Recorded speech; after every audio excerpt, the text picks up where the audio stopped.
समय और दिन दिया। आज के वचन में जाते हुए अगर आपके पास में धर्मशास्त्र बाइबल है तो आप मेरे साथ खोलिए नीति वचन उसका 3:5 से लेकर 6। नीति वचन उसका 3 अध्याय 5 से लेकर 6 आयत। यह इस प्रकार से लिखा है, तू अपने समझ का सहारा न लेना, वरन संपूर्ण मन से यहोवा पर भरोसा रखना, उसी को स्मरण करके सब काम करना, तब वह तेरे लिए सीधा मार्ग निकालेगा। आमीन।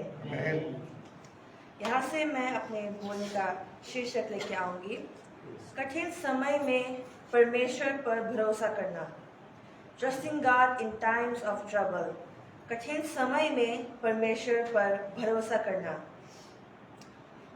अब कभी जीवन में हमें ऐसा लगता है कि हमारे जीवन अच्छा जा रहा है, पर ऐसा कोई व्यक्ति नहीं है जिसके जीवन में कठिनाइयाँ नहीं आई है। हर कोई व्यक्ति अपने जीवन में परेशानियाँ देखता है, कठिनाइयाँ देखते हैं। किसी को आर्थिक समस्या होगा, किसी को कोई काम में समस्या होगा, उनके परिवार में वो कुछ मुसीबतों से जूझ रहे होंगे, कोई बीमारी से जूझ रहा होगा, या कोई भविष्य का चिंता करता है।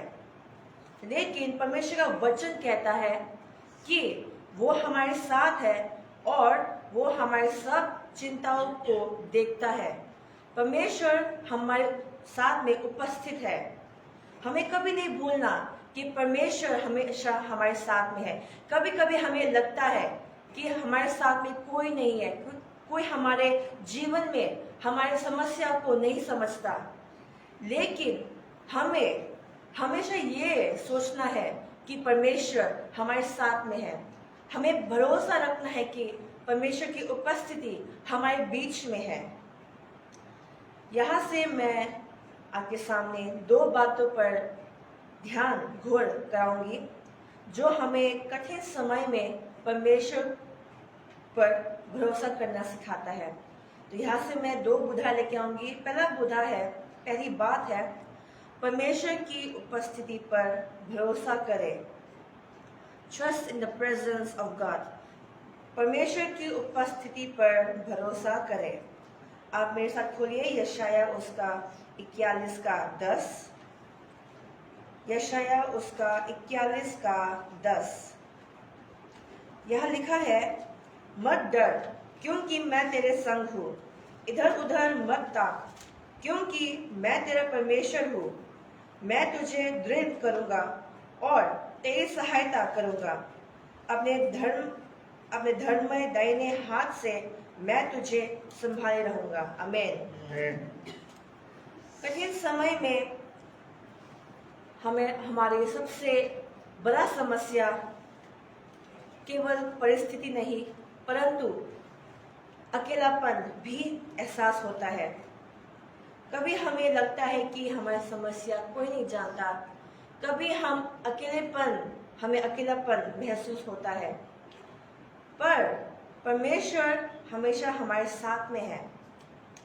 यहाँ लिखा है कि परमेश्वर की उपस्थिति हमारे साथ में है।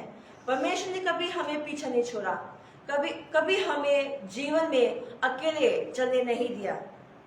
परमेश्वर हमारे साथ में हमेशा था, हमारे पैदा होने से अब तक और हमारे अंतिम तक परमेश्वर की उपस्थिति हमारे साथ में रहेगा। उदाहरण के लिए मैं यहाँ एक उदाहरण आपके सामने लेके आऊंगी। यहाँ एक व्यक्ति कुछ मेडिकल टेस्ट करने के लिए अस्पताल में गया, तो वहाँ पर डॉक्टर ने कहा कि रिपोर्ट आने के बाद ही हमें पता लगेगा कि आपको कौन सी बीमारी है।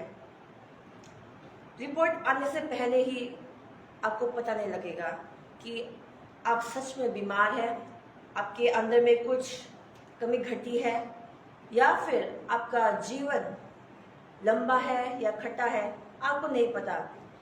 रिपोर्ट आने के बाद ही पता लगेगा।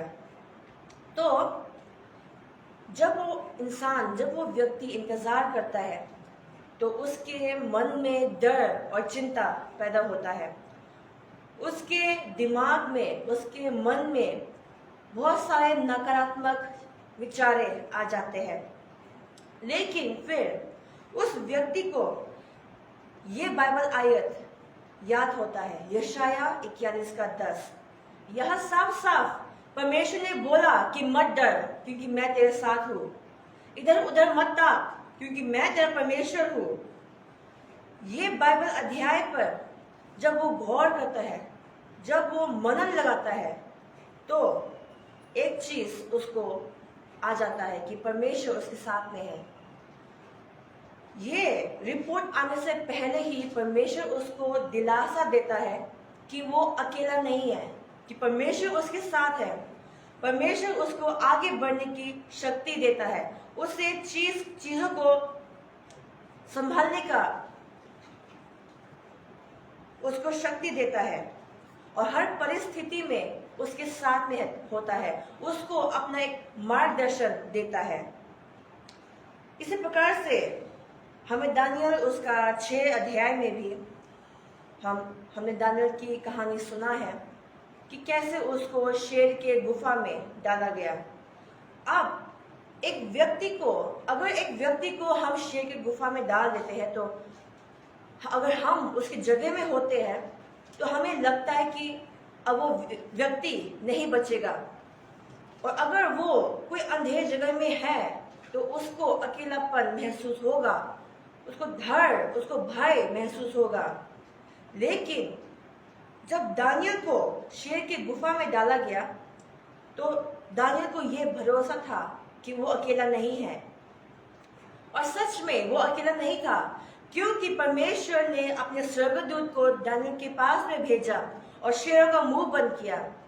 तो शेर ने दानियल को कोई हानि नहीं पहुंचाया और दानियल घबराया नहीं, उसको डर नहीं हुआ, क्योंकि परमेश्वर उसके साथ में था, परमेश्वर की उपस्थिति उसके साथ में था।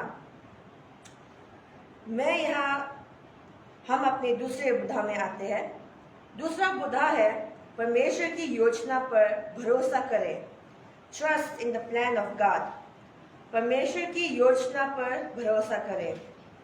आप मेरे साथ खोलिए रोमियो का किताब उसका 8:28। रोमियो का किताब उसका 8:28। यह लिखा है, हम जानते हैं कि जो लोग परमेश्वर से प्रेम रखते हैं उनके लिए सब बातें मिलकर भलाई ही को उत्पन्न करती है, अर्थात उन्हीं के लिए जो उसकी इच्छा के अनुसार बुलाए हुए हैं। आमीन। अब जब हम परेशानी या मुसीबत में होते हैं, कभी तो हमें परमेश्वर का योजना समझ में नहीं आता। हम केवल वर्तमान को देखते हैं, परंतु परमेश्वर भविष्य को भी देखता है। जब हम मुसीबत में होते हैं तो जो मुसीबत वाली चीज होती है, आगे चलकर वो एक आशीष बन जाता है। जैसे अगर हम उत्पत्ति में यूसुफ की कहानी को पढ़ेंगे, यूसुफ के जीवन में बहुत सारे कठिनाई आए। यूसुफ के खुद के भाइयों ने उसको बेच दिया, उस पर गलत आरोप लगाया गया और उसको जेल में डाला गया। लेकिन अंत में परमेश्वर ने यूसुफ को मिस्र देश में एक ऊंचा स्थान दिया और अनेक लोगों का जान बचाने के लिए उसको उपयोग किया। यूसुफ के भाई ने फिर जब यूसुफ से मिला तो यूसुफ ने उनसे घृणा नहीं किया, उनसे नफरत नहीं किया, ना उनको सजा दिया, परंतु यहाँ उत्पत्ति 50:20 में यूसुफ ने अपने भाइयों से कहा कि तुम लोगों ने मेरे लिए बुराई का विचार किया था, परंतु परमेश्वर ने उसी बात में भलाई का विचार किया। अब जिस बुरा विचार से यूसुफ के भाइयों ने उसके साथ गलत किया, उसी बुरे विचार को परमेश्वर ने एक भले विचार से बदल दिया। जो बुरा विचार यूसुफ के जीवन में एक मुश्किल का विचार था, वो परमेश्वर ने उसको आशीष में बदल दिया। यहाँ मैं एक और उदाहरण आपके सामने लेके आऊंगी। जैसे कई लोग की नौकरी या योजना में उनको असफलता मिली, वो निराश हुए, उनको डर हुआ, उनको चिंता हुआ, लेकिन बाद में उन्होंने देखा कि परमेश्वर ने उनके लिए उससे भी उत्तम, उससे भी अच्छा मार्ग तैयार किया। जो नौकरी और योजना में उनको असफलता मिली, उनको उससे भी अच्छा नौकरी और उससे भी अच्छा योजना मिला। उन्होंने परमेश्वर की आशीष को देखा। जो समय में असफलता जैसे देखने वाली बात उन्होंने अपने कार्य में देखा, बाद में वो परमेश्वर की एक योजना का हिस्सा निकला। अगर आपके जीवन में आपको असफलता महसूस होता है, जब आपके जीवन में आपके योजना काम नहीं करता, आप चिंता ना करें, आप बुरा मत माने, क्योंकि ये असफलता परमेश्वर का एक योजना का हिस्सा है। जो अभी आपके पास है वो अभी इतना उत्तम नहीं होगा, परंतु जो योजना परमेश्वर ने आपके लिए रखा है वो अभी आपके वर्तमान वाले योजना से भी और उत्तम और बढ़कर आपको मिलेगा और आप अपने जीवन में आशीष देखेंगे। कभी कठिन समय में जीवन में अवश्य आएंगे, कठिन समय आपके जीवन में आएंगे, लेकिन हम इन दो बात को कभी ना भूलें कि पहली बात, परमेश्वर हमारे साथ में है, वो ना हमें कभी छोड़ता है, ना हमें कभी त्यागता है, वो हमें संभालता है और हमारी सारी पीढ़ी को जानता है। और दूसरी बात, परमेश्वर की योजना अच्छी है, चाहे हमें अभी दिखाई ना दे, चाहे हमें अभी उत्तर ना मिले, पर परमेश्वर हमारे जीवन में काम कर रहा है। इसलिए कठिन समय में आप ना डरे और हार ना माने, क्योंकि परमेश्वर आपके साथ है।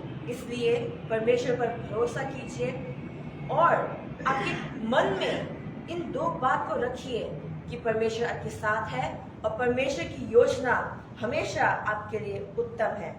ये परमेश्वर का वचन, इस वचन से आप परमेश्वर आप सभी को आशीष